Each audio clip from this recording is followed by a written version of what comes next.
Hello बच्चों, आज हम काइनेमेटिक्स के एडवांस के प्रीवियस ईयर क्वेश्चन सॉल्व करेंगे। अब मैं जितने भी चैप्टर्स हैं उनमें जितने भी एडवांस के आज तक क्वेश्चंस हैं मैं सारे के सारे सॉल्व कराने की कोशिश करूंगा और मैं एक ही वीडियो के अंदर ज़्यादा से ज़्यादा नंबर ऑफ़ क्वेश्चंस डालने की कोशिश करूंगा, जिससे आपके पास बस बार बार नोटिफिकेशन ना जाए और आप ज़्यादा डिस्टर्ब ना हो। ठीक है, तो मैं एक ही वीडियो के अंदर हो सकता है कि 12-15 सवाल भी डाल दूं। कोई सवाल बहुत ही बड़ा हुआ तो ऑफ कोर्स उसके लिए तो अलग से वीडियो बनेगा ही। ठीक है, तो अब से लेकर मैं कोशिश करूंगा कि है ना जे एडवांस का जब तक पेपर हो तब तक सारे के सारे जो जे एडवांस के प्रीवियस ईयर क्वेश्चन हैं वो मैं आपको इन वीडियोस के थ्रू करा दूँ।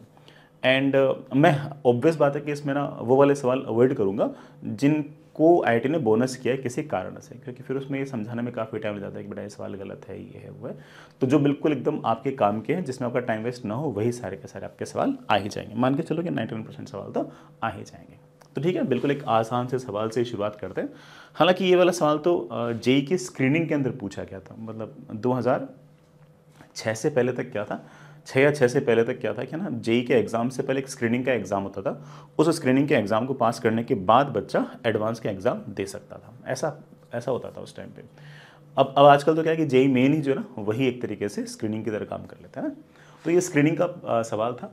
मैं अगेन थोड़ा सा बहुत ही, जैसा कि आप जानते हो, पेशेंटली पढ़ाऊंगा, पेशेंटली सारे सारे सवाल करूंगा और सिर्फ सवाल को सॉल्व करना एम मेरा नहीं रहेगा। उस सवाल के थ्रू जितनी बातें मुझे ऐसा लगता है कि मेरे बच्चों को पता होनी चाहिए वो बताना, प्लस मान लो कि जो पैटर्न ऑफ क्वेश्चंस है उसको किस तरह से हैंडल करना है, या फिर लैंग्वेज में कोई खास बात है तो उसको किस तरह से बच्चों को बतानी है, वो मैं सारी की सारी बातों का ध्यान रखूँगा।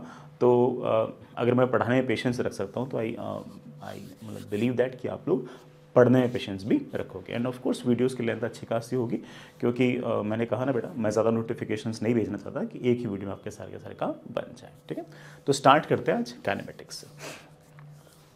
ए block is moving down a smooth inclined plane. बेटा किसी स्मूथ इंक्लाइंड प्लेन पर कोई ब्लॉक नीचे की तरफ आ रहा है। ये वाली बात तो सिर्फ और सिर्फ ये बताने के लिए है कि जो ब्लॉक नीचे आ रहा है उसका एक्सेलरेशन कांस्टेंट है, क्योंकि अगर इस तरह का कोई अगर इंक्लाइंड प्लेन है जिसका अगर एंगल थीटा है और यहाँ से अगर आपने कोई ब्लॉक को रिलीज़ कर दिया है तो इसका एक्सेलरेशन नीचे की तरफ जी साइन थीटा आता है and this acceleration is going to be constant. G constant, theta constant, तो एक्सेलरेशन भी तो constant. We need not to know the value of acceleration, सिर्फ और सिर्फ ये जानना जरूरी है कि एक्सेलरेशन कांस्टेंट है। If Sn be the distance traveled by the block in the interval t equal to n minus 1 to t equal to n, let's say कि t equal to n minus one पर यहाँ पर है और t equal to n पर यहाँ पर है, तो इस एक सेकेंड के अंदर जो डिस्टेंस ट्रेवल किए उसको Sn बोल दिया है। इसे हम ये भी कह सकते हैं कि this is the displacement in nth second. ठीक है, इसका एक फॉर्मूला होता है बेटा, you know it very well, initial velocity plus acceleration by 2 into 2n minus 1। हालांकि ये फॉर्मूला डिस्प्लेसमेंट का होता है, लेकिन स्ट्रेट लाइन मोशन है विदाउट टर्निंग बैक, तो डिस्प्लेसमेंट और डिस्टेंस ट्रेवल तो सेम ही है। मुझे पूछ रहा है कि Sn और Sn प्लस 1 का रेशियो क्या होगा, मतलब nth सेकंड में कितनी डिस्टेंस ट्रेवल की और n प्लस 1th सेकंड में कितनी डिस्टेंस ट्रेवल, दोनों का रेशियो बता देंगे। nth सेकंड में डिस्टेंस ट्रेवल होगी, इनिशियल वेलोसिटी बेटा 0 है ना। ठीक है, स्टार्ट करता है फ्रॉम रेस्ट, बेटा बोल रखा है साफ साफ। एक्सेलरेशन ए ले लेता हूँ upon 2n minus 1। n plus 1th second के अंदर कितनी डिस्टेंस ट्रेवल होगी, तो initial velocity 0। Acceleration of course बेटा आपके पास वही है, सिर्फ और सिर्फ इतना सा फर्क है कि जहाँ पर आपका n लिखा हुआ था वहाँ पर आप n प्लस 1 लिख दो, जहाँ पर n लिखा था वहाँ पर n प्लस 1 लिख दो और मेरे पास ये आ गया a/2 इंटू बेटा of course 2n plus 2 minus 1, that comes out be plus 1। मुझे इन दोनों का रेशियो पूछा है बेटा, a/2 गायब हो जाएगा, ratio should be of course 2n minus 1 upon 2n plus 1, the answer should be the B. Perfect. Next is ये वाला सवाल अगेन बेटा 2004 की स्क्रीनिंग के अंदर ही पूछ रखा था। बहुत ही सिंपल है सवाल। A particle is initially at rest, बेटा शुरुआत में पार्टिकल रेस्ट पे है, is subjected to a linear acceleration a. Linear acceleration कहने का मतलब है कि the acceleration which is varying with time linearly of course as shown in the figure. बेटा फिगर के अंदर एक्सेलरेशन और टाइम के बीच का ग्राफ बना रखा है and t is equals to 0 पर एक्सेलरेशन 10 है और लीनियरली घटते घटते एक्सेलरेशन जो है वो 11 सेकंड पे 0 हो जाती है, तो एक्सेलरेशन ऑफ कोर्स वेरिएबल है। The maximum speed attend by the particle, particle की मैक्सिमम स्पीड कितनी होगी, तो वैसे तो जो बेसिक तरीका तो बड़ा वो तो ये है कि पहले एक्सेलरेशन जो है जो एक्सेलरेशन है उसकी इक्वेशन लिख दो।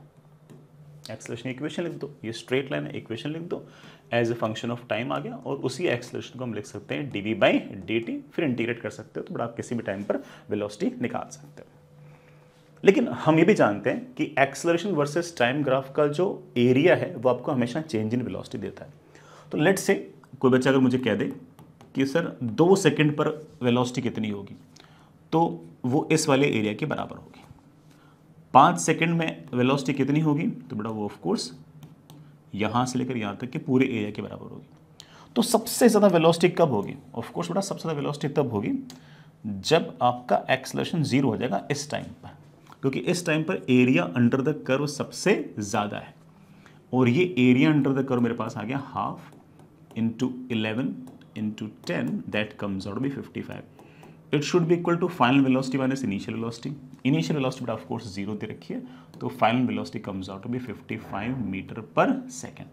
तो 11 सेकंड पर उसके पास वेलोसिटी 55 मीटर पर सेकंड है, और ये वाली जो वेलोसिटी ये ऑफ कोर्स बेटा सबसे ज़्यादा वाली है। ठीक है, आई होप इट्स ओके। तो जिस टाइम पर एक्सेलरेशन आपका 0 हुआ है उस टाइम पर आपकी वेलोसिटी सबसे ज़्यादा। इट मेक सेंस ना भाई, एक्सेलरेशन लगातार घट रहा हो कोई बात नहीं, लेकिन है तो सही, और जब तक एक्सेलरेशन है लगातार वेलोसिटी बढ़ती जाएगी। मैं मानता हूँ कि शुरुआत में एक्सेलरेशन 10 है, फिर 9 हो गया, फिर 8 हो गया, फिर 7 हो गया, लेकिन है तो सही, और जब तक एक्सेलरेशन है तब तक लगातार वो स्पीड को बढ़ाएगा ही बढ़ाएगा, बढ़ाएगा बढ़ाएगा बढ़ाएगा बढ़ाएगा। तो जब तक एक्सेलरेशन है तब तक लगातार वेलोसिटी बढ़ती जाएगी। तो ऑफ कोर्स आपका जो t इक्वल टू 11 सेकंड है उस टाइम पर आपके पास वेलोसिटी सबसे ज़्यादा होगी। ठीक है, and that is of course 55 meters per second. आगे चलते हैं। नेक्स्ट इज अच्छा सवाल है, ये जेई की स्क्रीनिंग में 2005 के अंदर पूछा गया। वेलोसिटी वर्सेस डिस्प्लेसमेंट मुझे कर्व दे रखा है, और मुझे पूछा कि the most suitable acceleration displacement graph. मतलब मुझे ग्राफ के आज तक जेई ने जितने सवाल पूछे काइनेमेटिक्स के अंदर, मुझे जो सबसे ज़्यादा क्लासिक सवाल लगा वो यही लगा। ऑल्दो है आसान बट ठीक है, मतलब ग्राफ देकर ग्राफ में ही पूछना सवाल। अदरवाइज अक्सर क्या होता है कि लैंग्वेज दे रखी होती है, ग्राफ पूछा होता है, ग्राफ दे रखा होता है, लैंग्वेज पूछी होती है। इसमें ग्राफ ही दे रखा और ग्राफ ही पूछा है, इट साउंड्स गुड है, और ऐसे सवाल आगे आने की संभावना भी रहती है। Velocity as a function of दे रखा है और acceleration as a function of x पूछा है।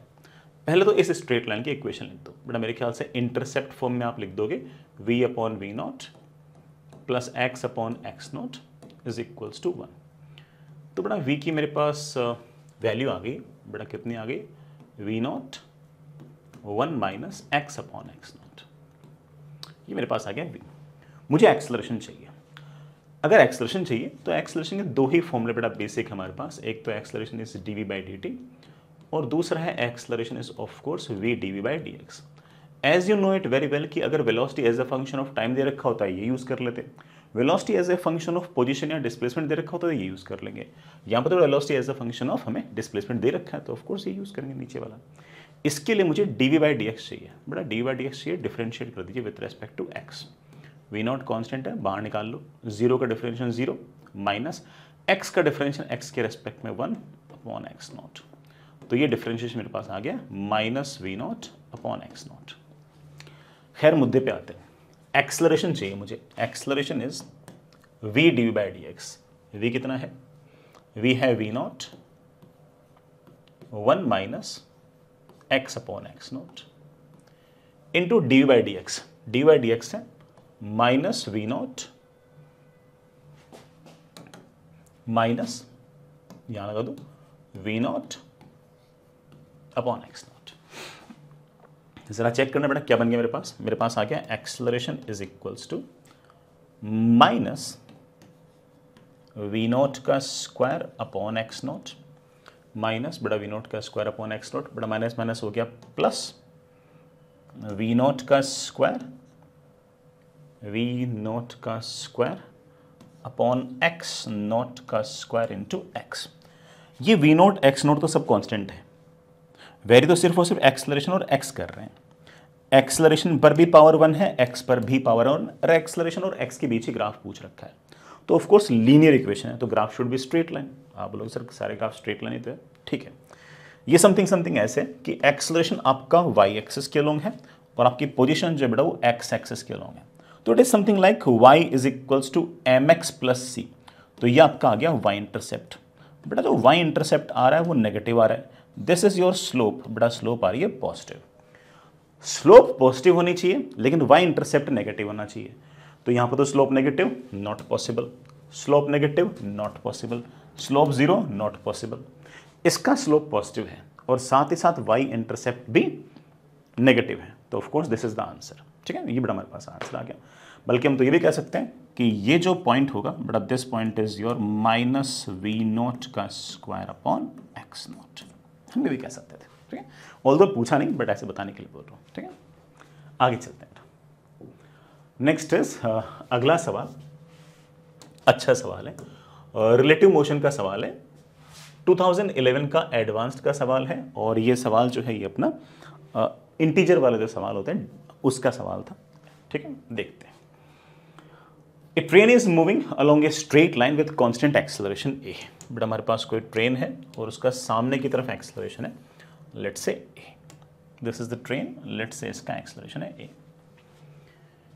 मैं अगेन बड़ा पूरी लैंग्वेज साथ साथ पढ़ रहा हूँ तो आपको लगे कि हाँ exactly what's the ideal way to read the language, है ना, मैं कुछ भी छोड़ नहीं रहा। A boy standing in the train throws a ball forward with the speed of 10 meter per second at an angle 60 degree to the horizontal। ठीक है ना, यहाँ कहीं कोई बालक है और वो बॉल को फेंक रहा है सामने की तरफ, मतलब जिस तरफ ट्रेन जा रही है उसी तरफ, ऑल तो इतना फर्क नहीं पड़ेगा बट फिर भी, और हॉरिजॉन्टल से 60 डिग्री पे, परफेक्ट, हॉरिजॉन्टल से 60 डिग्री पे। The boy has to move forward by 1.15 meter inside the train to catch the ball back to the initial height। इसी बॉल को सेम हाइट पर कैच करने के लिए इस बालक को सामने की तरफ जाना पड़ेगा, और कितना जाना पड़ेगा, 1.15। तो इसका अर्थ ये हुआ कि ये बॉल जो है ये यूं चलते चलते चलते चलते चलते चलते ऐसे आएगी और इस टाइम बड़ा बालक ये कैच कर लेगा, और ये जो डिस्टेंस है ये आपके पास 1.15 मीटर है।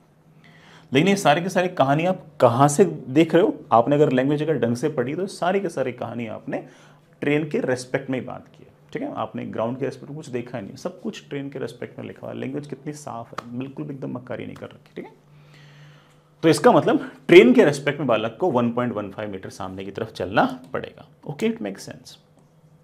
ठीक है, लेकिन उसी हाइट पर अगर बालक ने अगर बॉल को कैच किया तो ये काफ़ी हद तक ground to ground projectile motion जैसा ही तो है, बस इतना फर्क है कि नीचे की तरफ एक्सेलरेशन g है। और अगर मैं ट्रेन में बैठ के अगर सवाल कर रहा हूं, ट्रेन में अगर बैठ के सवाल कर रहा हूं तो मुझे ट्रेन के एक्सेलरेशन को उल्टा करके जोड़ना पड़ेगा, तो एक्सेलरेशन आ जाएगा पीछे की तरफ a। सर ट्रेन की वेलोसिटी को उल्टा करके नहीं जोड़ना पड़ेगा क्या? नहीं, अगर कुछ नहीं बोल रखा तो इसका मतलब ये जो भी बालक ने बॉल को जो वेलोसिटी वगैरह दे रखी है ये सारी के सारी विथ रिस्पेक्ट टू ट्रेन ही है। अदरवाइज वो ट्रेन की वेलोसिटी हमें सवाल के अंदर देते, फिर हम उसे जोड़ते। अगर ऐसी कोई इन्फॉर्मेशन नहीं तो you need not to worry, सब कुछ ट्रेन के रेस्पेक्ट में ही है। ठीक है, हाँ एक्सेलरेशन बड़ा ऑब्वियस बात है कि ट्रेन के अंदर बैठे हो तो ट्रेन के एक्सेलरेशन को उल्टा करके हम जोड़ देंगे, तो ए इस तरफ और जी इस तरफ। वेलोसिटी के दो कंपोनेंट हैं, सामने की तरफ बड़ा u cos 60, everyone knows that कि u cos 60 comes out to be u/2। इधर की तरफ आएगा u sin 60, that is of course √3 u/2। Ball चलते चलते यहाँ आ गए। सबसे पहले मुझे अगर रेंज वगैरह निकालनी है, बिल्कुल निकाल लेंगे। रेंज का हमने जो फॉर्मूला वगैरह याद कर रखा है बड़ा वो काम नहीं देगा, है ना, एक तरह से रेंज है लेकिन फॉर्मूला काम नहीं देगा। फॉर्मूला इसलिए काम नहीं देगा क्योंकि हमने जो u² sin 2θ/g formula drive किया था वो ये मानते हुए किया था कि हॉरिजॉन्टल डायरेक्शन के अंदर किसी प्रकार का कोई एक्सेलरेशन नहीं है, तो सवाल बेसिक से करना पड़ेगा। वाई डायरेक्शन में आते हैं। देखो भाई, बॉल के पास जो पीछे की तरफ एक्सेलरेशन आ गया है ट्रेन के रेस्पेक्ट में, उसके कारण वाई डायरेक्शन के पैरामीटर्स चेंज नहीं हुए। और जो हमारा गैलीलियोस स्टेटमेंट था वो ये था कि वाई डायरेक्शन के पैरामीटर्स आपस में एक दूसरे पर डिपेंडेंट रहेंगे, एक्स एक्सिस के पैरामीटर्स आपस में एक दूसरे पर डिपेंडेंट रहेंगे। तो ये जो हॉरिजॉन्टल में जो एक्सेलरेशन ए आया है इसके कारण वाई डायरेक्शन के पैरामीटर्स पर कोई फर्क नहीं पड़ना चाहिए। तो हम सीधा लिख सकते हैं कि टाइम ऑफ फ्लाइट जो होगी वो वही होगी 2 टाइम्स वाई डायरेक्शन में वेलोसिटी अपॉन जी, क्योंकि जो एक्सेलरेशन आया वो तो हॉरिजॉन्टल में आया और टाइम ऑफ फ्लाइट डिसाइड करता है सिर्फ और सिर्फ जो वर्टिकल डायरेक्शन की जो वेलोसिटी और एक्सेलरेशन है सिर्फ वही। तो मेरे पास आ गया that is 2 times y direction में velocity, that is √3 times u/2 upon g. बड़ा ठीक है, 2 से 2 कैंसिल, 10 से 10 cancel, so time of flight comes out be √3 second. In √3 seconds के अंदर बॉल ने सामने की तरफ जो डिस्टेंस ट्रेवल किया 1.15 मीटर की है। तो एक काम करते हैं, हॉरिजॉन्टल डायरेक्शन में हम s equals to ut plus half at square लगाते हैं। हॉरिजॉन्टल डायरेक्शन में बॉल के पास सामने की तरफ displacement ut plus half at square, और डिस्प्लेसमेंट अगर आपका ऑफ कोर्स बेटा एक्स एक्सिस के अलोंग है तो आप ऐसा कह सकते हो कि इनिशियल वेलोसिटी भी एक्स एक्सिस के अलोंग, एक्सेलरेशन भी एक्स एक्सिस के अलोंग। डिस्प्लेसमेंट एक्स के अलोंग है 1.15 मीटर, एक्स एक्सिस के अलोंग बेटा इनिशियल वेलोसिटी है 10 का cos 60 बेटा, that comes out with 5 time √3 plus half into acceleration. Acceleration negative में है तो -1 इंटू टाइम का स्क्वायर, टाइम बेटा √3 था ही, ठीक है। मेरे पास आ गया 3a/2 is equals to 5 into बेटा √3 को 1.73 लिख दो -1.15 बेटा, वैल्यूज अच्छी हैं, बुरी नहीं है। 5 3 15, ठीक है, 17 में 85, 8.65 -1.15 बेटा, 15 cancel, this comes out be 7.5। मेरे पास आ गया 3a/2 is equal to 7.5, so a comes out to be 5 meters per second square. इसका मतलब हमारी जो बड़ा कार है या जो ट्रेन है उसका acceleration 5 metre per second square होना चाहिए, और वही हमसे पूछ रखा था, ठीक है। आगे चलते हैं। नेक्स्ट इज बिल्कुल आसान सा सवाल, जे 2018 का ये सवाल है। हालांकि थोड़ा सा बेटा आगे वाले 1-2 चैप्टर के भी हल्के फुल्के कॉन्सेप्ट्स हैं इसमें, बट समझ सकते हो कोई बहुत बड़ा काम ऐसा है। A particle of mass m is initially at rest at origin, it's okay. Origin पर पार्टिकल है m मास का, वो रेस्ट पे है, ठीक है। It is subjected to a force and starts moving along x axis, it's okay. And kinetic energy changes with time as, किसी भी टाइम पर सामने की तरफ चला गया, और किसी भी टाइम पर जो काइनेटिक एनर्जी है, काइनेटिक एनर्जी मतलब हाफ m वेलोसिटी का स्क्वायर जो है उसको हम काइनेटिक एनर्जी कहते हैं। मुझे क्या रखा है सवाल के अंदर कि काइनेटिक एनर्जी जो है वो टाइम के साथ वेरी कर रही है, और मुझे ऐसे दे रखा है कि dk/dt is equals to gamma times t, where gamma is some positive constant, it's okay.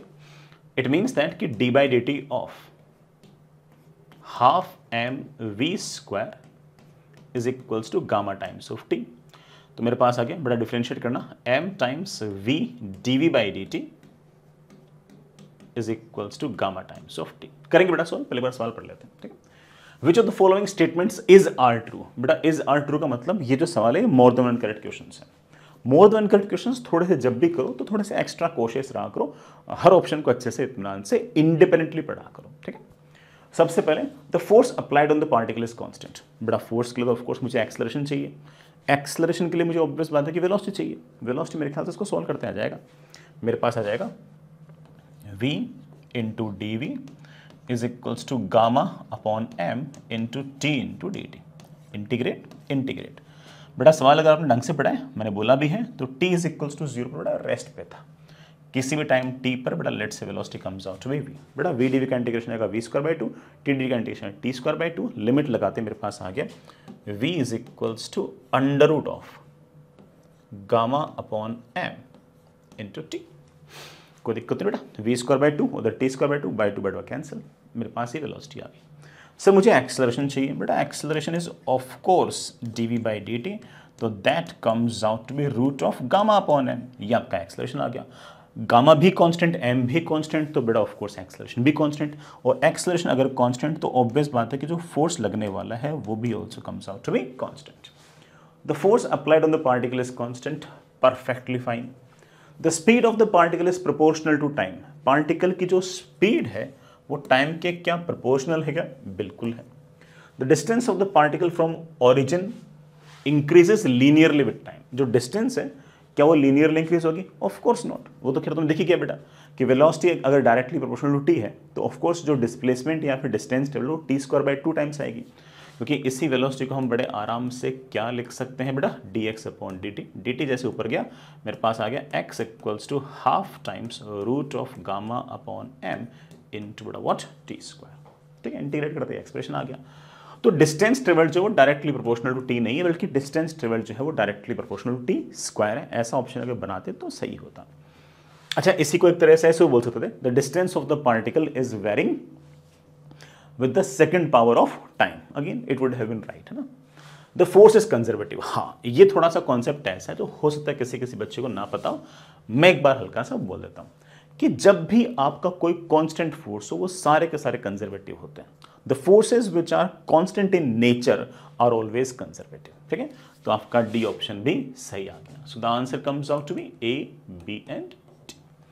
इसमें से मुझे ऐसा लगता है कि तीन तो ये आपस में रिलेटेड थे ही थे, ये भी एक तरह से रिलेटेड था क्योंकि हम फोर्स कांस्टेंट निकाल चुके थे, तो हमने उससे बड़े आराम से ये डी ऑप्शन भी लगाए थे। परफेक्ट। नेक्स्ट इज इस अच्छा सा सवाल है, हालांकि इसमें थोड़ा सा एक इंपल्स का कॉन्सेप्ट है, बट मैं समझा दूंगा, you need not to worry. A solid horizontal surface is covered with a thin layer of oil. मैं सही कहूँ तो बेटा सवाल है ना, अगर तुम ढंग से पढ़ो ना तो सवाल ही बिल्कुल आसान है। बस वो जानबूझ के अंदर जिस तरह के एडवांस के सवाल की एक हवा बनाई जाती है ना, वैसे ही जानबूझकर सवाल के अंदर हवा बना रखी है, थिन लेयर ऑफ ऑयल वगैरह, और हो सकता है कि आखिर में थिन लेयर ऑफ जो ऑयल है उसका कोई यूज़ ही ना हो, ठीक है। तो मैं सिर्फ ये कहना चाहता हूँ कि ना कई बार ना सिर्फ और सिर्फ हवा ही बनाई जाती है, सवाल उतना टफ होता नहीं है। पेशेंटली आराम से इत्मीनान से अगर सवाल ट्राई किया जाए तो बन जाता है। ए solid horizontal surface is covered with a thin layer of oil. It's okay बेटा, कोई सरफेस होगी, है ना, इसमें ऐसे कोई थिन लेयर ऑफ ऑयल होगी, अच्छी बात है, कोई दिक्कत थोड़ी इसमें।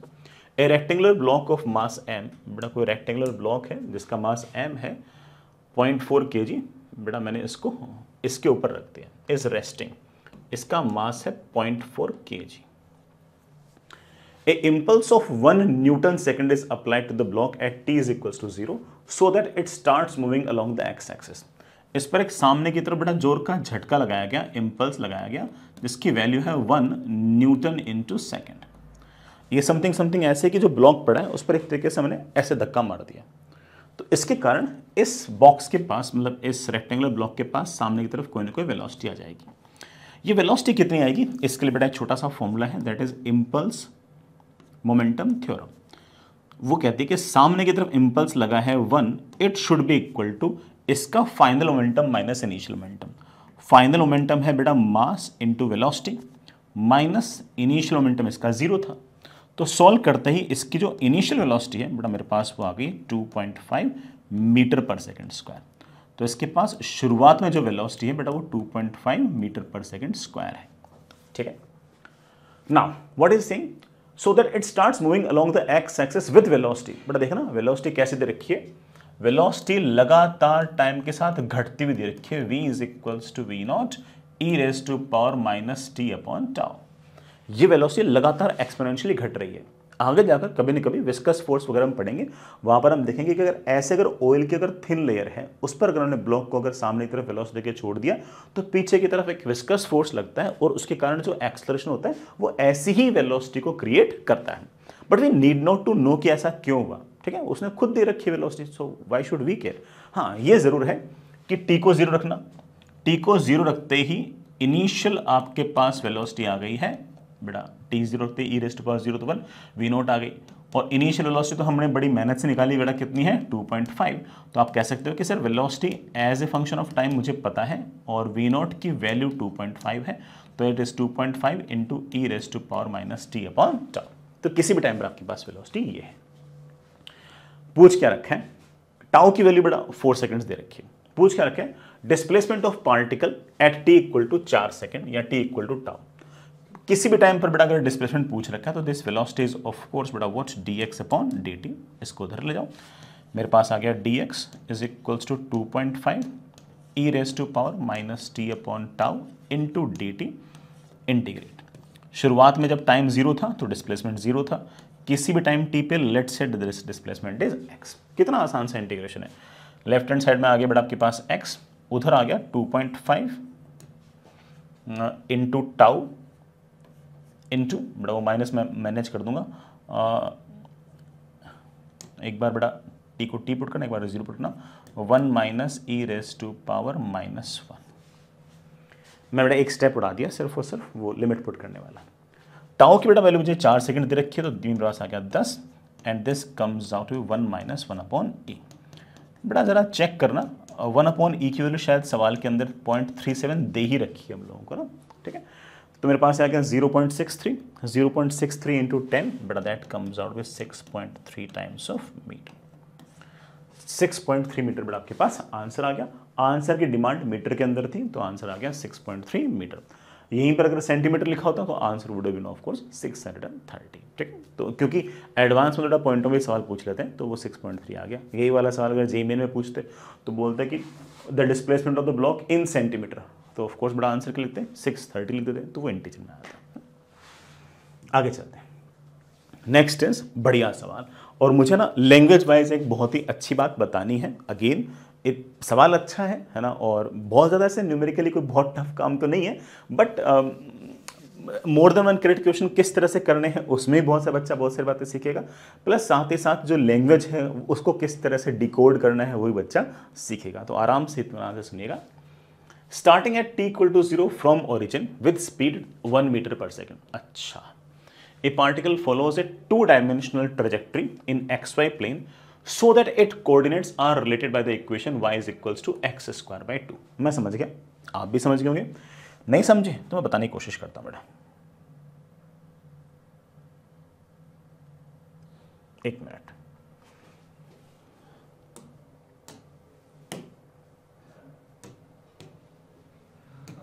हाँ, हम समझ गए। ये मेरे पास बेटा इस तरह से एक्स एक्सिस, बेटा मेरे पास ये लेट से वाई एक्सिस, और हमारा जो पार्टिकल है बेटा वो ऐसे जा रहा है y is equals to x square by 2। It's of course a parabola mouth opening upwards. इस पैराबोला पर यूं जा रहा है y is equals to x square by 2। अच्छा, एक इंफॉर्मेशन और थी जो मैं मिस कर गया। वो इंफॉर्मेशन थी कि t इक्वल टू 0 पर इसकी स्पीड 1 मीटर पर सेकेंड है। t इज इक्वल्स टू 0 पर इसकी स्पीड 1 मीटर पर सेकेंड है। बहुत इंपॉर्टेंट चीज, पार्टिकल के पास जो भी वेलोसिटी होगी वो हमेशा पाथ के टेंजेंशियल होगी। तो t इज इक्वल्स टू 0 पर आप देख पा रहे हो कि x axis is behaving like a tangent, तो t इज इक्वल्स टू 0 पर इसके पास जो वेलोसिटी 1 मीटर पर सेकेंड है, ये ना केवल इसकी नेट वेलोसिटी है but this is also its velocity along x axis, बल्कि इस इंस्टेंट पर वाई डायरेक्शन में कोई वेलोसिटी नहीं है। इस इंस्टेंट पे बाद में तो ऑफ कोर्स बेटा आएगी आएगी, यूं चलते चलते जाएगा तो आएगी, है ना। चलिए, अच्छी बात है बेटा। आगे क्या बोल रखा है सवाल के अंदर? हाँ, the x and y components of the acceleration are denoted as a x and a y respectively. Let's say बेटा पार्टिकल चलते चलते चलते यहाँ आ गया, तो इसके पास जो भी वेलोसिटी होगी वो बेटा ऑफ कोर्स पाथ के टेंजेंशियली ही होगी। नेट वेलोसिटी ऐसे ही होगी। उसके दो कंपोनेंट होंगे, इस तरफ जो वेलोसिटी है वो vx है, इस तरफ जो वेलोसिटी है बेटा वो vy है। इस vx को डिफरेंशिएट करने पर टाइम के रेस्पेक्ट में acceleration along x axis, vy को टाइम के रेस्पेक्ट में डिफरेंशिएट करने पर ay। परफेक्ट, ठीक है। आगे चलते हैं, ऑप्शंस पढ़ते हैं बेटा, है ना। क्या पूछना क्या चाहता है बेटा? ax equals to 1 meter per second square implies that when particle is at origin ay equals to 1 meter per second square। कुल मिलाकर वो मुझे ax ay वगैरह पूछना चाहता है। मैं समझ गया, मैं ऑप्शन देखते ही समझ गया कि मुझसे ये ax ay की बातें पूछ रहा है। तो सर कैसे करेंगे बेटा? x और y कोऑर्डिनेट दे रखे, उनको डिफरेंशिएट करते हैं। एक बार डिफरेंशिएट करेंगे तो वेलोसिटी में रिलेशन आएगा, एक बार डिफरेंशिएट और करेंगे तो एक्सेलरेशन में रिलेशन आएगा। So we will make something, है ना। मेरे पास दे रखा है y is equals to x square by 2। Differentiate the equation with respect to time. इसका डिफरेंशिएशन आ गया dy बाई dt, बेटा सीधा लिख दूं vy, ठीक है बेटा। 2 तो बेटा कौन नीचे रख दो, एक्स स्क्वायर का डिफरेंशियल होगा 2x into dx by dt। dx by dt को मैं बेटा आराम से लिखता हूँ वेलोसिटी अलोंग एक्स एक्सिस। तो मेरे पास आ गया velocity along y axis is equals to x times vx। बच्चे बोलेंगे नहीं सर एक्सेलरेशन चाहिए सर, वेलोसिटी से बात नहीं देंगे। चलो एक बार डिफरेंशिएट और करते हैं। इसको टाइम के रेस्पेक्ट में डिफरेंशिएट किया तो मेरे पास आएगा ay। इसको टाइम में डिफरेंशिएट करने के लिए बेटा मुझे यूवी रूल लगाना पड़ेगा, है ना, कांस्टेंट मल्टीप्लिकेशन रूल। तो एक काम करते हैं, vx को वैसे का वैसे लिख देते हैं, multiply by dx by dt। dx by dt तो vx ही होता है, प्लस अब उल्टा कर दो, x को वैसे का वैसे पकड़ लो और vx को टाइम के रेस्पेक्ट में डिफरेंशिएट कर दो। बेटा vx को टाइम के रेस्पेक्ट में डिफरेंशिएट करने पर मेरे पास आ गया ax। So this is the relation which I am looking for. मेरे ख्याल से मेरा काफी तक काम इससे चल जाएगा। ax is equals to 1 metre per second square. ax की वैल्यू अगर 1 मीटर पर सेकेंड स्क्वायर है,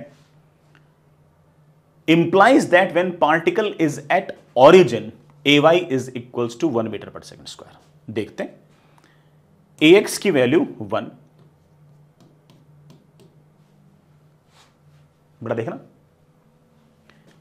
vx का square plus x into ax when particle is at origin. बेटा ऑरिजिन पर तो x कोऑर्डिनेट कितना हो गया 0, और ax की वैल्यू बेटा कितनी दे रखी है 1, और मेरे पास बेटा x इक्वल्स टू 0 पर, x इक्वल्स टू 0 पर सारी की सारी वेलोसिटी अलोंग x एक्सिस है, सारी की सारी वेलोसिटी अलोंग x एक्सिस है, तो vx की बेटा वैल्यू कितनी है 1, तो मेरे पास ay भी कितना आ गया 1। ठीक है, देखने में ऐसा लग रहा है कि सर सही तो है, बेटा सही नहीं है। लैंग्वेज की बात समझा रहा था मैं। लैंग्वेज ये कह रहा है कि ax1 is equals to 1 metre per second square, कि मतलब x एक्सिस के along 1 metre per second square है, वो ये इंप्लाई कर रहा है कि ay के along acceleration 1 metre per second square होगा।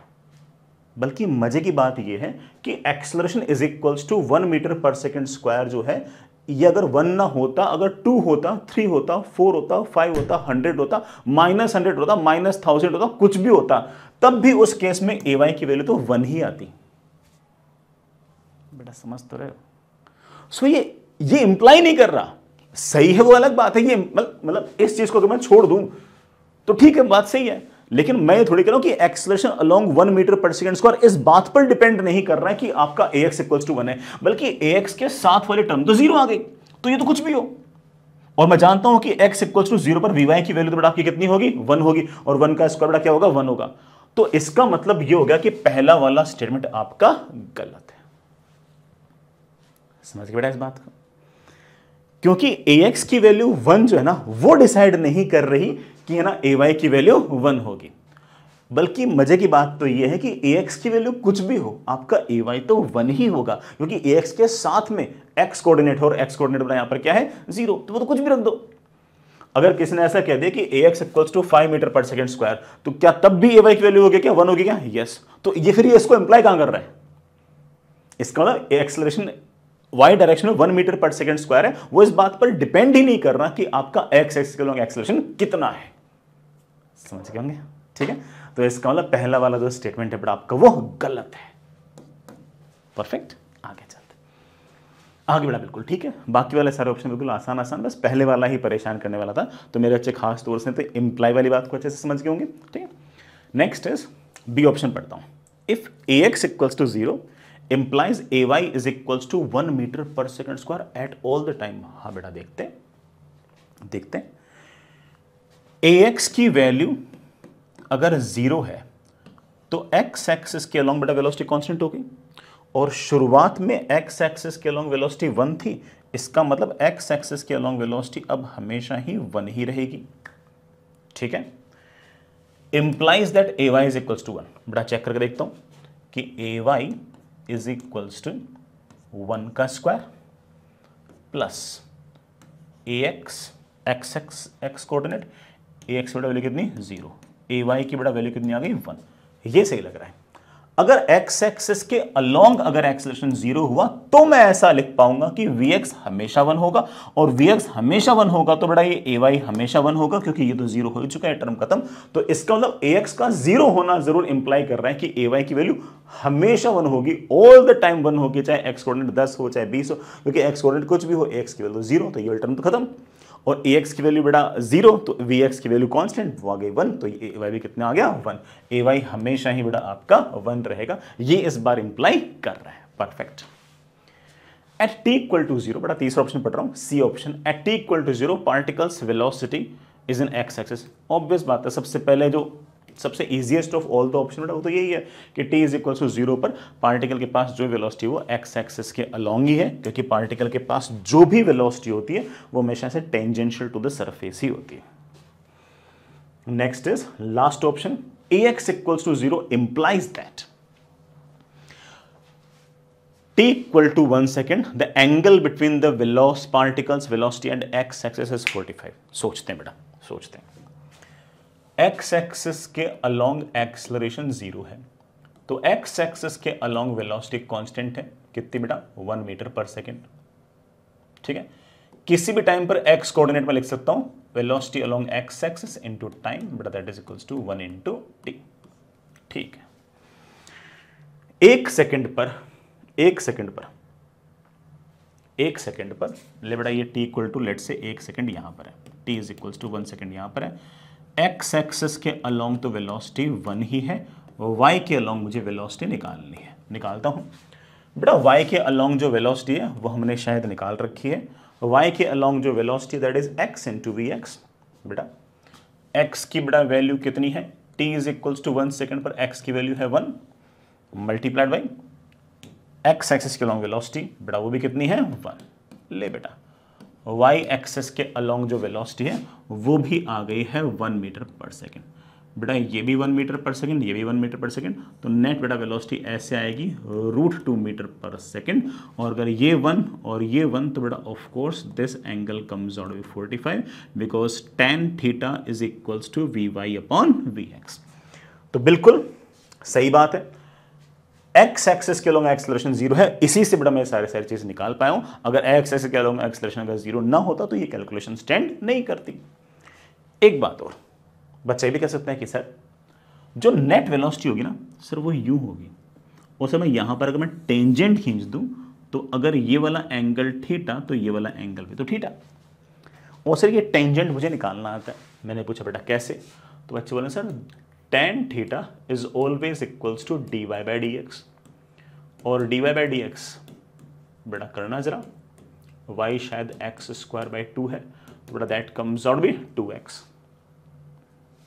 ठीक है, यहां से बेटा बड़े आराम से आप ऐसा कह सकते हो कि that is 2 times of x, और हम बड़े आराम से ऐसा कह सकते हैं कि अगर x एक्सिस के अलोंग एक्सेलरेशन 0 है तो x एक्सिस के अलोंग वेलोसिटी कांस्टेंट है 1, तो t is equals to 1 second पर x कोऑर्डिनेट भी हो जाएगा बेटा कितना 1, ओ सॉरी मेरे पास बेटा tan आ जाएगा dy बाई dx x की बेटा वैल्यू कितनी 1, हम समझते हो बेटा 2x अपॉन x, 2 से 2 कैंसिल। अगर आपका x एक्सिस के अलोंग एक्सेलरेशन 0 तो x एक्सिस के अलोंग वेलोसिटी 1, बेटा वो कितना जाएगा कांस्टेंट, तो t is equals to 1 second पर x कोऑर्डिनेट भी कितना जाएगा 1, और x कोऑर्डिनेट बेटा 1 तो स्लोप 1 और स्लोप 1, तो बेटा of course this angle is obviously going to be 45 degree. Perfect, ठीक है, आगे चलते हैं बेटा। नेक्स्ट इज बिल्कुल बेटा सिंपल सा सवाल, ये जेईई एडवांस में 2023 के अंदर पूछा गया था, बिल्कुल एकदम ज्योमेट्री टाइप का सा सवाल है, कुछ भी खास नहीं करना। अगर मुझे मौका मिलता तो मैं इससे बेटर सवाल पूछता, मैं ऐसे मोर देन करेक्ट क्वेश्चन में या फिर कॉम्प्रिहेंशन में और बातें भी मैं आपसे पूछ सकता था। A person of height 1.6 meter is walking away from a lamp post of height 4 meter. Perfect perfect, ये कोई लैम्प पोस्ट है, ऐसे ये लैंप पोस्ट जो है ग्राउंड से 4 मीटर ऊपर है। Perfect, a person of height 1.6 meter is away moving away from the lamp post, बेटा लैंप पोस्ट से दूर जा रहा है, ये रहा बेटा इंसान, इसकी हाइट है बेटा मेरे पास 1.6 मीटर। ठीक है, the lamp post and the person are always perpendicular to the ground, of course if the speed of sound is speed of the person is 60 centimeter per second, ये इंसान बेटा सामने की तरफ जा रहा है 60 सेंटीमीटर पर सेकेंड से। The speed of tip of the person shadow on the ground, बेटा इस इंसान की शेडो कैसे बनेगी, तो ऑब्वियस बात है बेटा ये लैंप है, लैंप से लाइट आएगी आएगी आएगी आएगी आएगी आएगी यूं जाएगी, लैंप से लाइट यहाँ भी आएगी यहाँ भी आएगी यहाँ भी आएगी यहाँ भी आएगी, बस यहाँ नहीं आएगी, तो ये बन गई इसकी शेडो, ये बेटा इंसान की बन गई है शेडो। जो शेडो है उसके टिप की वेलोसिटी पूछी बेटा, ये रहा ना टिप, इसकी वेलोसिटी पूछी लेट्स से v डैश, और ये जो इंसान है बेटा इसकी वेलोसिटी मुझे दे रखी है v is equals to 60 centimeter per second. Perfect, बिल्कुल एकदम ज्योमेट्री बेस्ड सवाल है, तो कोई खास ऐसी बात है ही नहीं। सुनिएगा, लेट्स से बेटा यहां से यहां तक की जो दूरी है ये आपके पास बेटा y है, यहां से यहां तक की जो दूरी है ये बेटा आपके पास लेट्स से x है। You know it very well कि जो v डैश है it is basically rate of change of this y, और जो v है जो कि आपका 60 सेंटीमीटर पर सेकेंड है, दिस इज बेसिकली बेटा D by d t of this distance x। और x और y को रिलेट करना बेटा बाएं हाथ का खेल। ये जो छोटा वाला ट्राइंगल है जो बड़ा वाला ट्राइंगल है दोनों सिमिलर हैं, तो आप बड़े आराम से ऐसा कह सकते हो कि 1.6 upon y minus x should be equal to 4 upon y।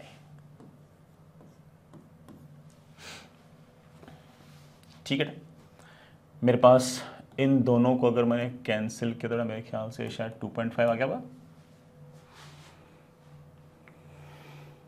ठीक है, मेरे पास बेटा क्या आ गया 2.5y minus 2.5x is equals to y। मेरे पास बड़ा शायद आ गया 1.5y is equals to 2.5x। तो y की बड़ा मेरे पास वैल्यू आ गई है 5/3x। तो बड़े आराम से लिख सकता हूं कि it is d by d t of 5/3 times of x। बेटा 5/3 बाहर निकाल लो इंटू बेटा of course dx by d t. dx by d t मतलब बेटा आपका v, तो आप कह सकते हो that is 5/3 times of v। This is 5/3 times of v। मैं कह सकता हूँ v dash is equals to 5/3 times of v। और बेटा v हम पहले से निकाल चुके हैं बेटा कितना 60 centimetres per second. So this comes out to be 100 centimetre per second. बस बिल्कुल लास्ट में चेक कर लिया करो कि कहीं सवाल में यूनिट से लोचा तो नहीं है, तो देख लेना आंसर सेंटीमीटर पर सेकंड में डिमांड क्या गया, तो आप बड़े आराम से लिख सकते हो कि आंसर इज 100। अगर यही बोलता कि मीटर पर सेकंड तो आंसर वुड हैव बीन 1। मैं अगर आपसे सवाल पूछता, एक सवाल और पूछ सकता कि जो इंसान है उसकी शेडो की जो लेंथ है let's say it is l, तो उसके चेंज होने की रेट क्या है। तो मैं बेटा आपसे ये पूछ रहा होता फाइंड dl बाई dt। और l क्या है, l क्या बेटा इंसान की शेडो की लेंथ। मैं आपसे ये पूछता find the rate at which length of the shadow is changing. तो आप बड़े आराम से कह सकते हो कि it is basically d by d t of l and l is बड़ा of course y minus x. आप बड़े आराम से कह सकते हो कि it is basically dy by d t minus dx by d t. बड़ा ये आ गया 100, ये आ गया 60, तो आंसर उसका would have been 40 centimetre per second. ठीक है, इजी कूल, आगे चलते हैं। नेक्स्ट इज बिल्कुल आसान सा सवाल बेटा जे 2008 के अंदर पूछा गया, और मेरे ख्याल से कोई खास पेन वगैरह चलने की ऐसी आवश्यकता है नहीं। For a observer looking out through the window of a fastly moving train, the near by objects appear to move in opposite direction to the train while the distant object appears to be stationary। ये तो feeling वाला सवाल हो गया कि हाँ भाई अगर आप किसी ट्रेन के अंदर बैठे हो तो आस पड़ोस के पेड़ जो है वो आपको पीछे जाते की तरह दिखाई देंगे, जो दूर चीज़ है वो आपको स्टेशनरी दिखती है। लेट से आप मून देख रहे हो तो आपको लगता है कि हाँ भाई वो तो स्टेशनरी है, या फिर मान लो कि बहुत दूर की कोई चीज़ है तो आपको स्टेशनरी दिखाई देता है। तो फीलिंग वाली बात है, बट फिजिक्स का इसका एक्सप्लेनेशन है। जैसे मान लीजिए कि लेट से आप जा रहे हो बेटा सामने की तरफ v वेलोसिटी से, यहाँ पर कोई ऑब्जेक्ट है r डिस्टेंस पे, वो रेस्ट पे है, तो आपको ऑफ कोर्स ये जो ऑब्जेक्ट है ये पीछे की तरफ आपकी रेस्पेक्ट में वेलोसिटी होगी v। आपकी रेस्पेक्ट में वेलोसिटी निकाल ली हो तो पीछे की तरफ v। ठीक है, आपके रेस्पेक्ट में इसके पास कुछ ना कुछ एंगुलर वेलोसिटी होगी लेट्स से ओमेगा। अब जो ओमेगा होगा बेटा वो हमेशा कितना होता है v बाई आर। अब होता क्या है कि जो नजदीक की ऑब्जेक्ट होती है ना उसमें तो ओमेगा कंसिडरेबल है, लेकिन जो बहुत ही दूर वाली ऑब्जेक्ट है, फार ऑब्जेक्ट है, उसमें आर जो होगा वो बहुत बड़ा होगा। आर बहुत बड़ा होगा तो ओमेगा टेंडिंग टुवर्ड जीरो होगा, मतलब angular velocity tending toward zero होगी। तो आपको और उसको जोड़ने वाली जो लाइन है वो आपको धीरे धीरे रोटेट होते हुए दिखाई देती है, और वो इतनी धीरे धीरे रोटेट होते हुए दिखाई देती है कि आपको ऐसा लगता है कि वो रोटेट हो ही नहीं रही है। ठीक है, so this omega will be tending toward zero. बेटा ओमेगा आप ऐसे कह सकते हो कि it is basically D theta upon D T. तो इसका मतलब ठीक है, पहला statement seems good and explanation is this one. मतलब मैंने जो बात समझाई है ऐसे मजाक के लिए नहीं, मतलब ये मैंने जानबूझ के समझाई, क्योंकि सेकंड जो स्टेटमेंट होगा वो ऑफ कोर्स बेटा इसका एक्सप्लेनेशन होगा। अब चेक करना है कि सेकंड में ये एक्सप्लेनेशन है या नहीं है। ठीक है, if the observer and the object are moving at constant at velocities v1 and v2 respectively with reference to a laboratory frame, the velocity of object with respect to observer is v2 minus v1। सही बात है बेटा, object की जो velocity observer के respect में होगी वो होगी v2 माइनस v1। हाँ, यही तो रिलेटिव वेलोसिटी की डेफिनेशन है। तो क्या ये स्टेटमेंट सही है? बिल्कुल सही है।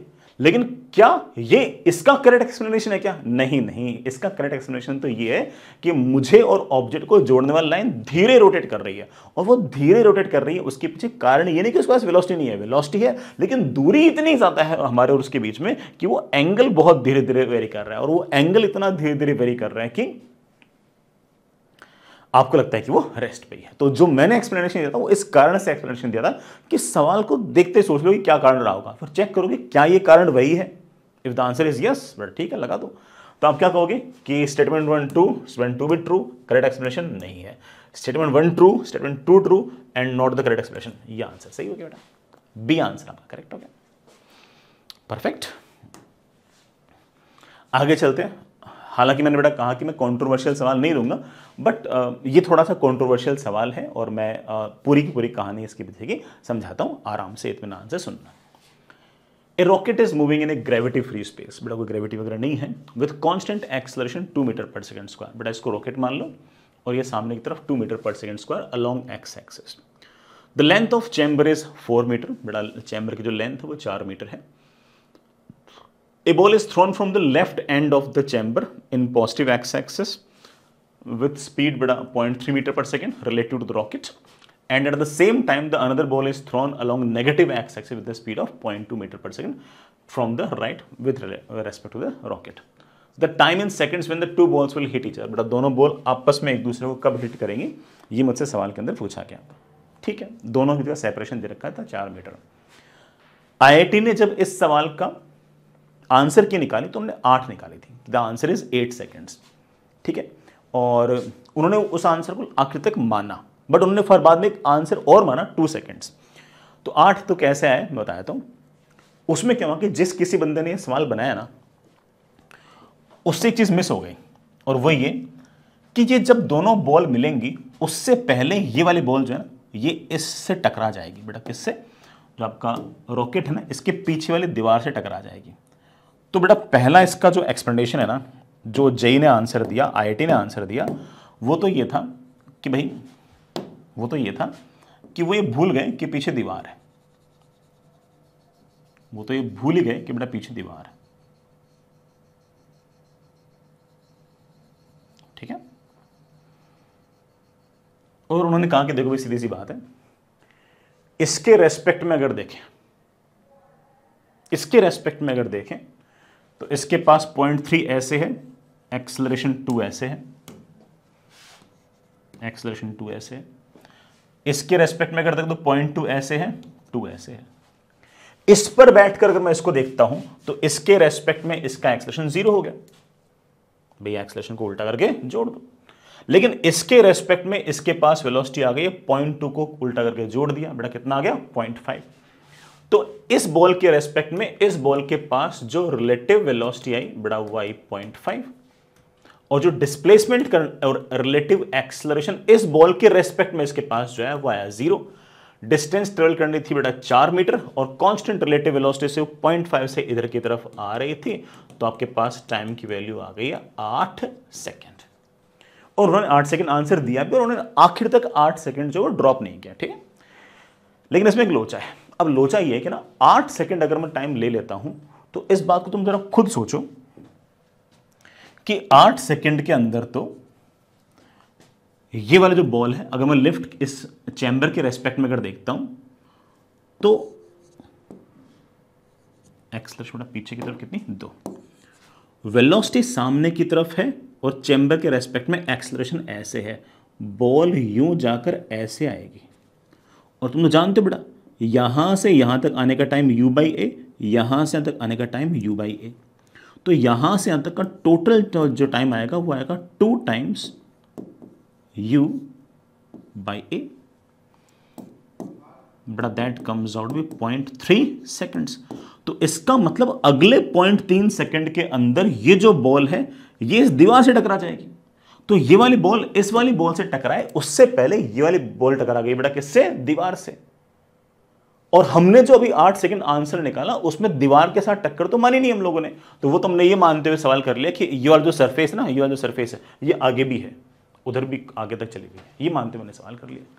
That is fair, but diagram में तो ऑफकोर्स दीवार दिखा रखी थी ना।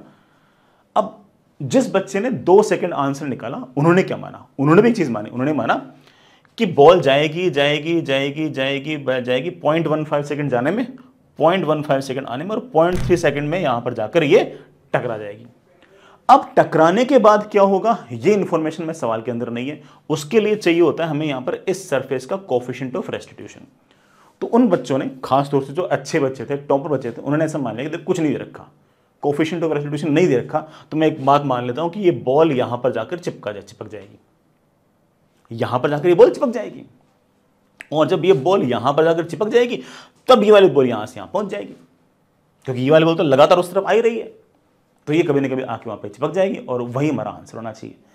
तो उन बच्चों ने इस तरह से इसको सॉल्व किया कि उन्होंने कहा कि देखो भाई, ये रहा हमारा chamber, t is equals to 0 पर, t इज इक्वल्स टू 0 पर, हम चैम्बर के रेस्पेक्ट में सब कुछ सॉल्व कर रहे हैं।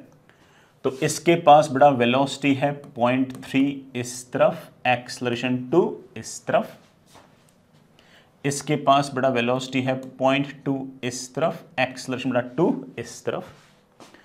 उन्होंने कहा कि ये t इज इक्वल्स टू 0 का डायग्राम है, ठीक है।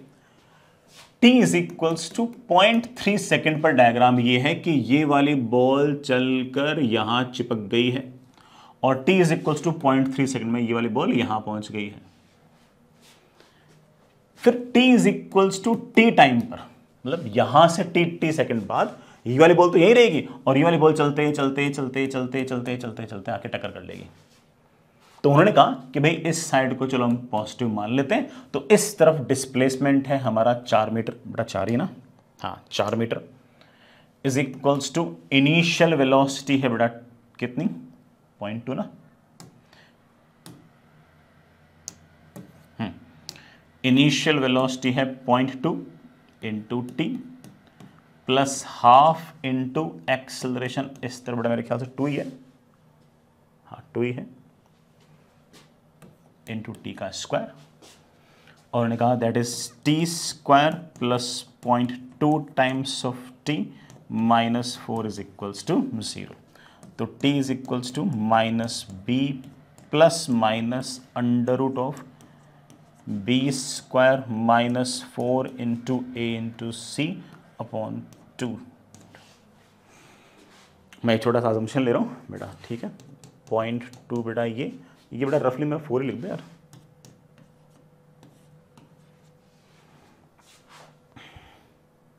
ये बेटा 4 पॉइंट समथिंग आएगा, ठीक है। तो रफली बेटा आपके पास, sorry, this comes out be 3.8 upon 2, बेटा ये 1.9 समथिंग के आसपास बेटा हमारा आंसर आया। सवाल इंटीजर टाइप था तो नियरेस्ट इंटीजर आपके पास आ गया था 2 सेकेंड्स।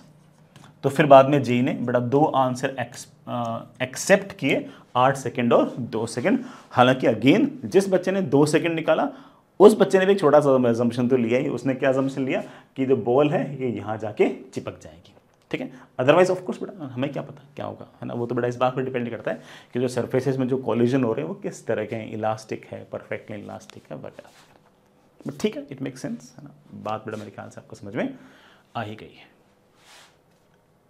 ठीक है। आगे चलते हैं।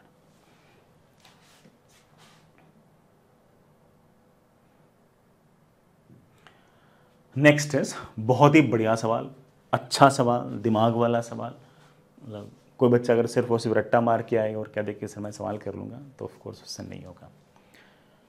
Aeroplanes A and B are flying with constant velocity in the same vertical plane. Let's say बड़ा ये वर्टिकल प्लेन है, उसमें 2 प्लेन जा रही है, एक बड़ा ऐसे 30 जा रही, बड़ा ऐसे 60 जा रही, पढ़ते पढ़ते at an angle 30 degree and 60 degree with respect to the horizontal level, ठीक है, सेम वर्टिकल प्लेन में। Speed of A is 100√3 metre per second. मैं थोड़ा बना लेता हूँ, है ना, ये आपका हॉरिजॉन्टल प्लेन ए जो है वो यूं जा रही है हॉरिजॉन्टल से 30 पे,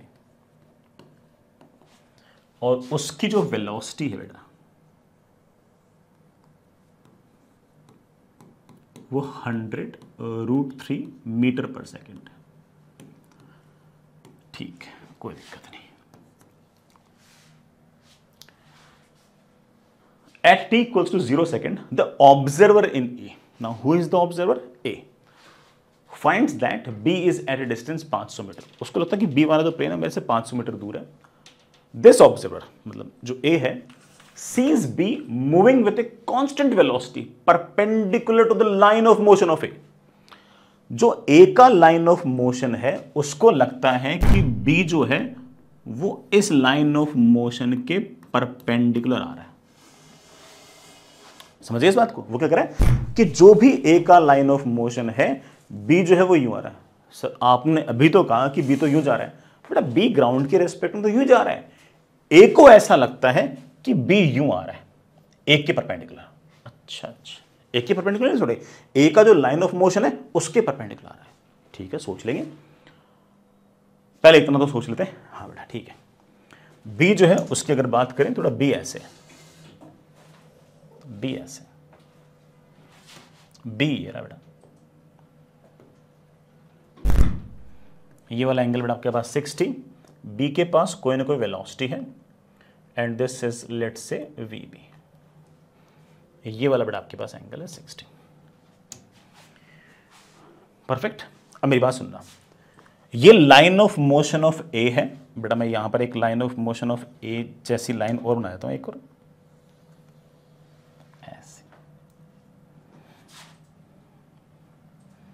ये वाला एंगल बेटा कितना 30। ये वाला लाइन जो है ये बेटा ए वाली लाइन के मैं पैरेलल बना रहा हूं। ठीक, सुनना बेटा, ये वाला एंगल 60 तो ये वाला एंगल 60, ये वाला 30 तो ये वाला 30, तो ये वाला एंगल भी आपके पास है 30।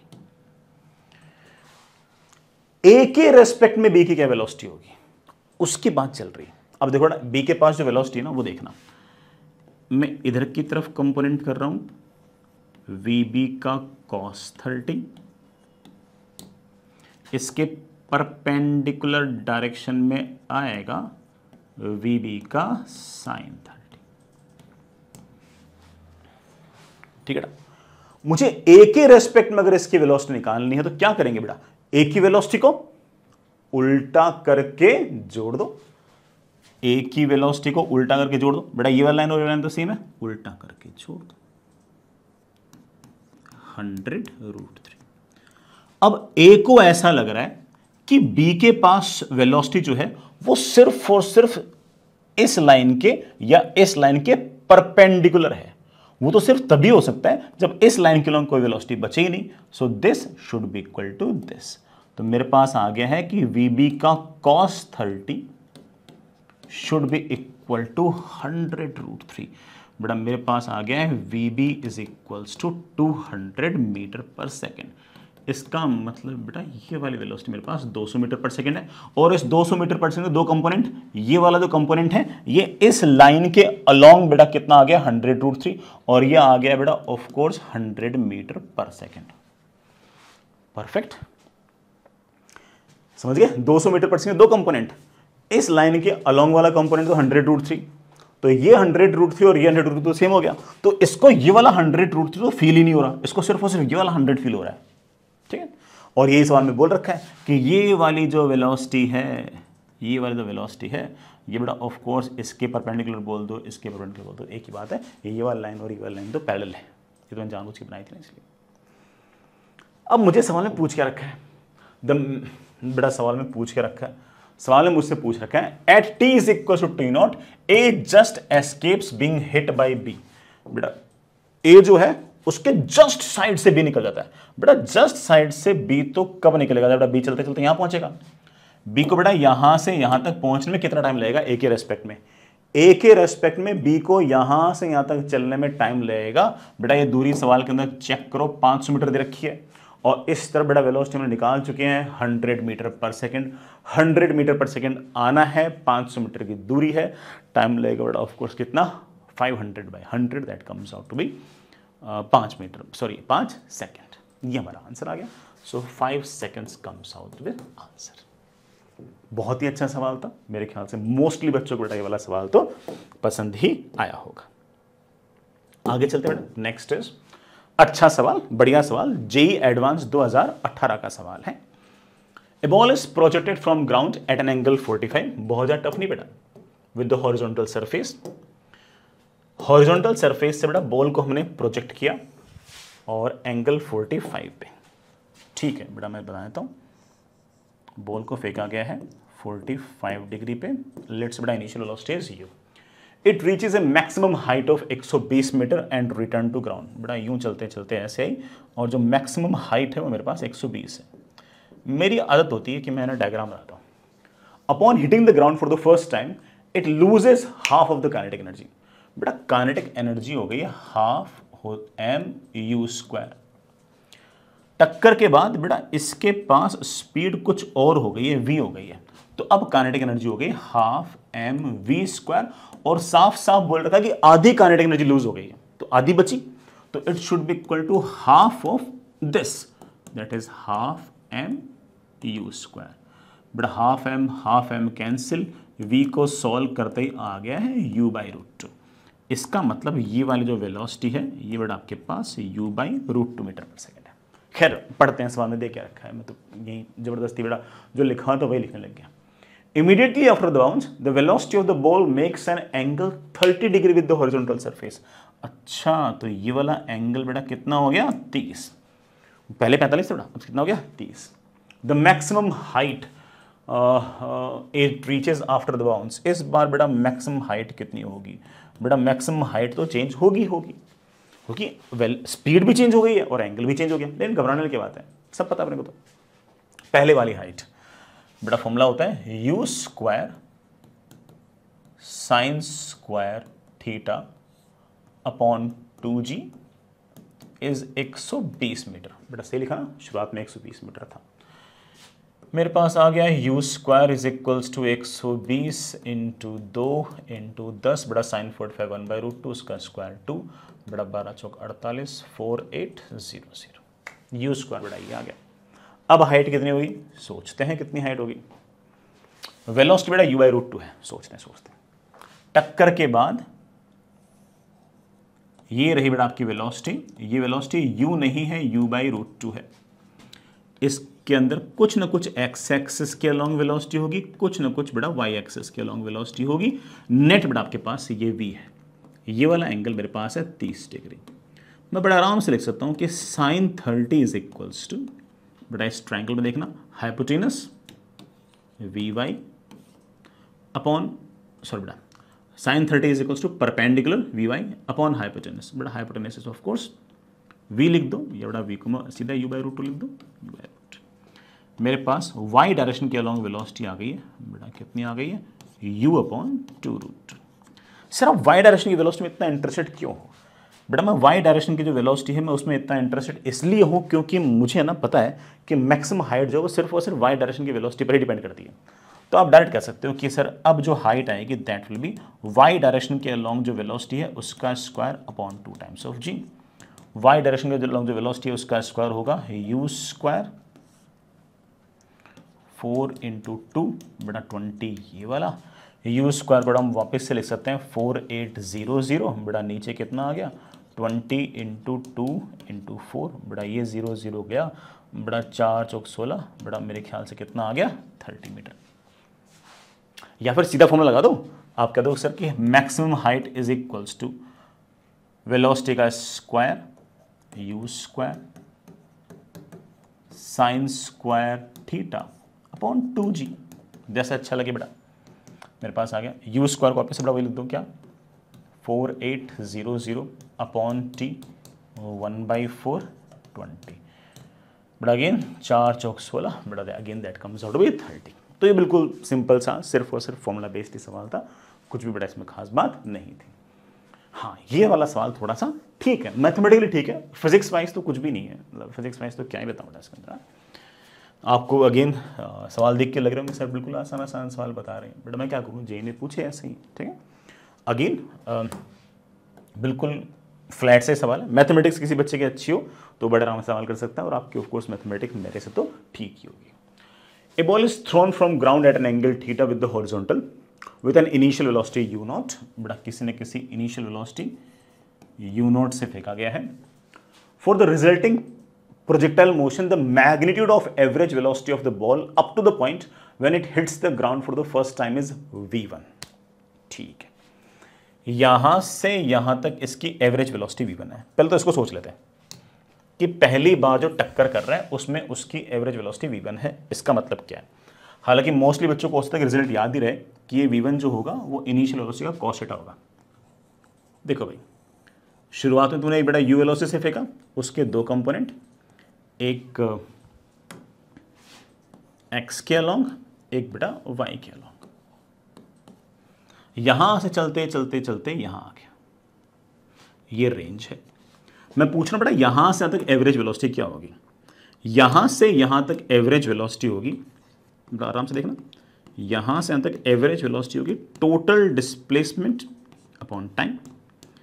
यहां से यहां तक y डायरेक्शन में कोई डिस्प्लेसमेंट है नहीं, सिर्फ और सिर्फ x के लॉन्ग डिस्प्लेसमेंट है. तो मैं बड़ा आराम से कह सकता हूं आर आई कैप ये डिस्प्लेसमेंट है अपॉन टाइम, बड़ा time of course time of flight. R में बड़े आराम से लिख सकता हूं कि R is 2 times initial velocity along x axis, initial velocity along y axis upon g upon यहां से तक time of flight of course 2 times uy by g. Solve करते बेटा कितना आ गया ux.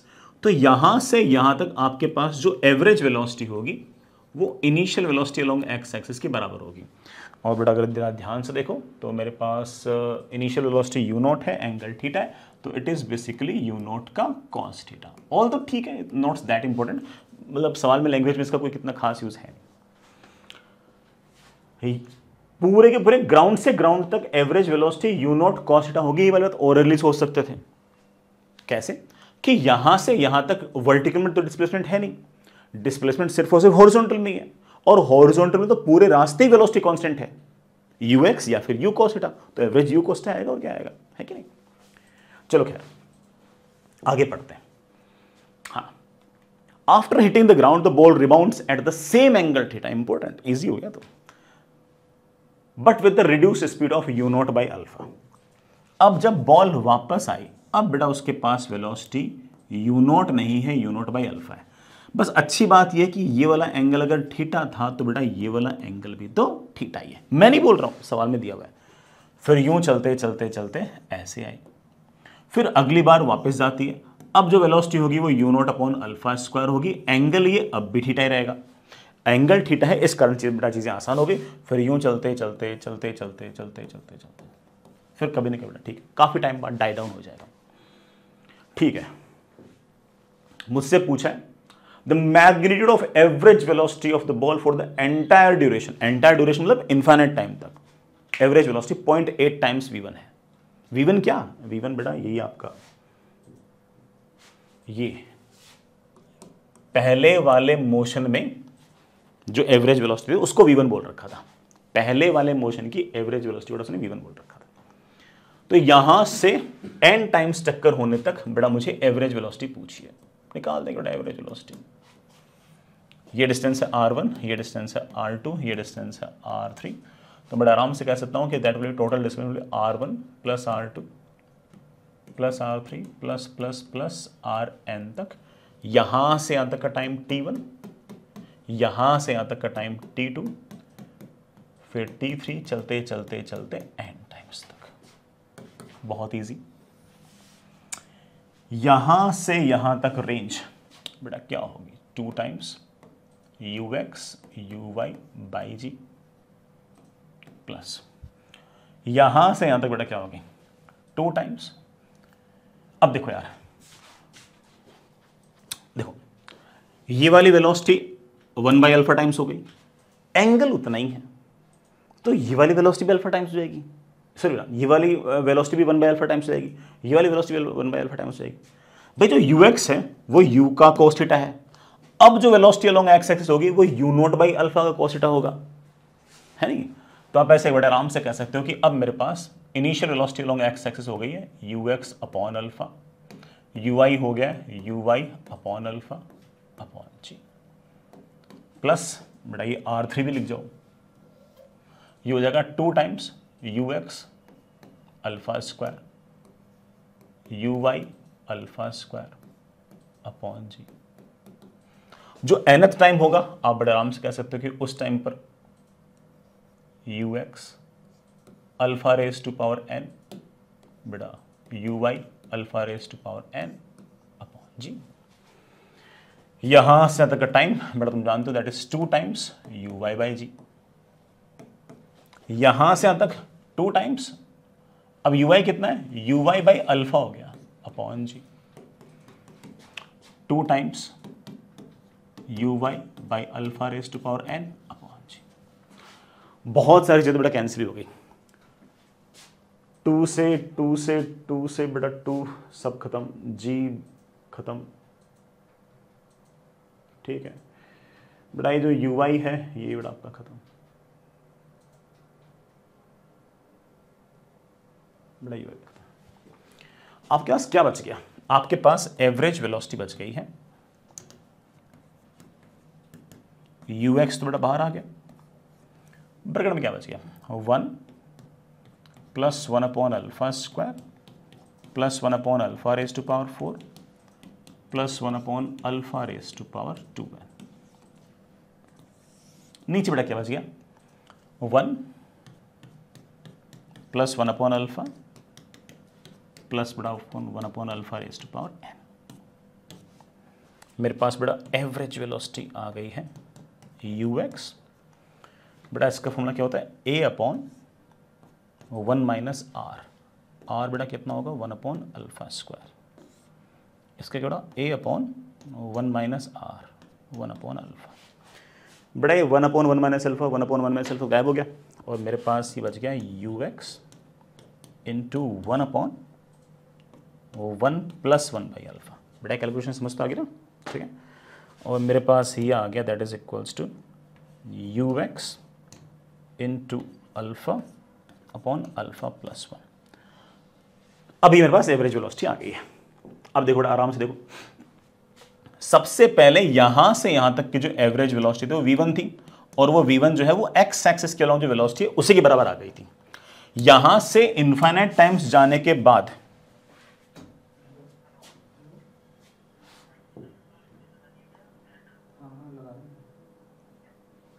यहां से बेटा इनफाइनाइट टाइम्स जाने के बाद जो एवरेज वेलोसिटी आई है उसकी वैल्यू बेटा हम निकाल चुके हैं, कितनी कितनी कितनी कितनी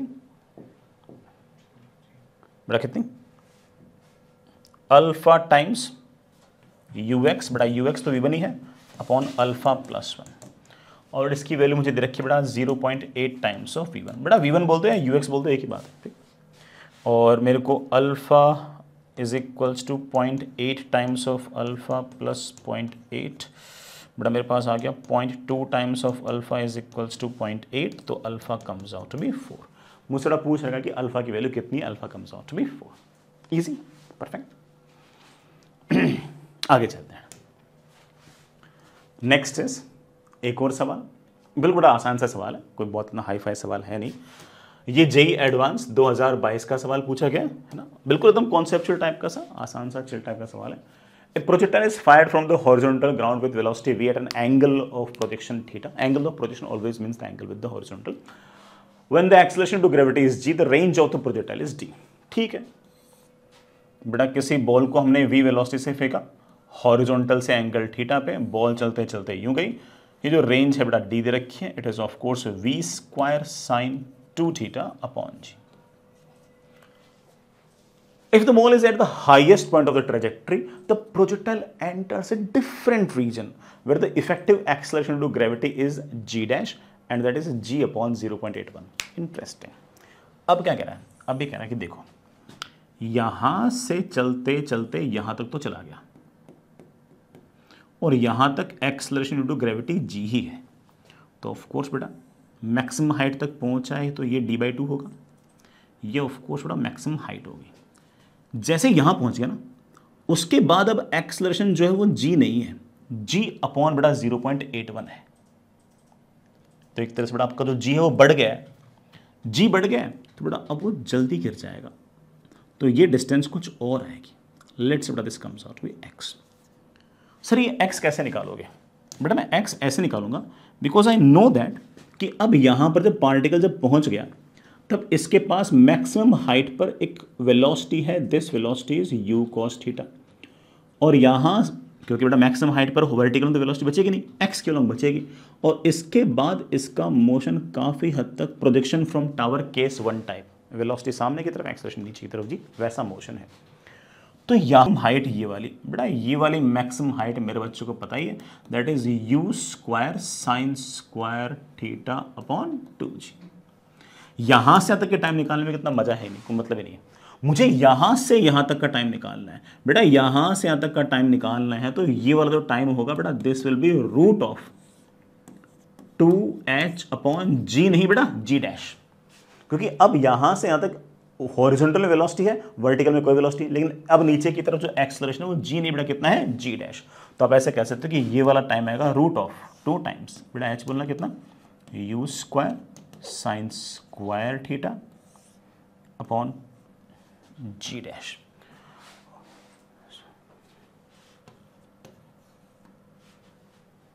टू टाइम्स एच बेटा कितना हो गया, you square sine upon 2g। अब बेटा g डैश कितना अपना, g डैश कितना है, g डैश है g अपॉन 0.81। बेटा मेरे ख्याल से काफ़ी सारी चीज़ें कैंसिल हो गई होंगी, 2 से 2 कैंसिल हो गया होगा, और मेरे पास बेटा मेरे ख्याल से आ गया होगा 0.9 times u sine theta by g. यहां से यहां तक जाने का टाइम आया था u साइन थीटा बाई जी, और यहां से यहां तक जाने का टाइम आया बेटा कितना, 0.9 times u sine theta by g. बेटा टाइम कम क्यों, क्या पता ना, क्योंकि जो अर्थ का पुल है वो बढ़ गया, तो अर्थ बेटा जल्दी से ले आएगी उसको नीचे की तरफ। तो ऑफ कोर्स ये जो डिस्टेंस होगी बेटा, ये d/2 नहीं होगी, d/2 से छोटी होगी। ये कितनी होगी, तो आप कह सकते हो कि सर ये डिस्टेंस होगी, हॉरिजॉन्टल में वेलोसिटी कांस्टेंट है u cos थीटा, और यहां से यहां तक आने का टाइम हम निकाल चुके हैं 0.9 times u sine theta by g. हाँ बेटा कितना आ गया, मेरे ख्याल से बेटा ये आ गया शायद 0.45 टाइम्स, ऐसे होता ना, 0.9 times u square sine theta cos theta by g. यहां से यहां तक की पूरी रेंज कितनी होगी बेटा, पूरी रेंज हो गई बेटा कितनी, d/2 प्लस एक्स। बेटा d/2 कितनी होगी, d/2 होगा u square sine 2 theta upon g का हाफ, हाफ मतलब बेटा 0.5 लिख दूँ, प्लस एक्स, एक्स बेटा कितना है 0.45 टाइम्स बेटा वापस से यही u square sine 2 theta upon g. बेटा ये u square sine 2 theta upon g बेटा हम पहले से जानते हैं, दिस इज योर d, बेटा दैट कम्स आउट विद 0.95। तो मेरे पास जो नई वाली जो रेंज है बेटा वो आ गई है कि नई वाली range is equals to 0.95 times of पुरानी वाली रेंज। बेटा ये n टाइम्स बोल रखा उसे, तो बेटा answer comes out with of course 0.95। ठीक है, मेरे ख्याल से बेटा समझ गए होंगे। आगे वाले जो चैप्टर्स होंगे बेटा मैं उनके भी लगातार सॉल्यूशंस बनाता रहूँगा, और कोशिश करूँगा कि ना कम से कम टाइम के अंदर बेटर से बेटर आपको ये सारी चीज़ें बढ़ा भी दूँ। ठीक है, एंड कोशिश करूँगा कि कम वीडियोस से ही आपका काम बन जाए। ठीक है, नेक्स्ट अगर आपको लगता हो कि सर किसी स्पेसिफिक चैप्टर का आप जल्द से जल्द बना के दें तो बेटा कमेंट बॉक्स में लिख देना, तो मैं उसका जल्दी बना दूंगा, अदरवाइज उस सीक्वेंस में उसी से बनाता रहूँगा। ठीक है, पढ़ाई करते रहेगा, आपको और किसी चीज़ की आवश्यकता हो तो मुझे ज़रूर बताइएगा। All the best, bye bye.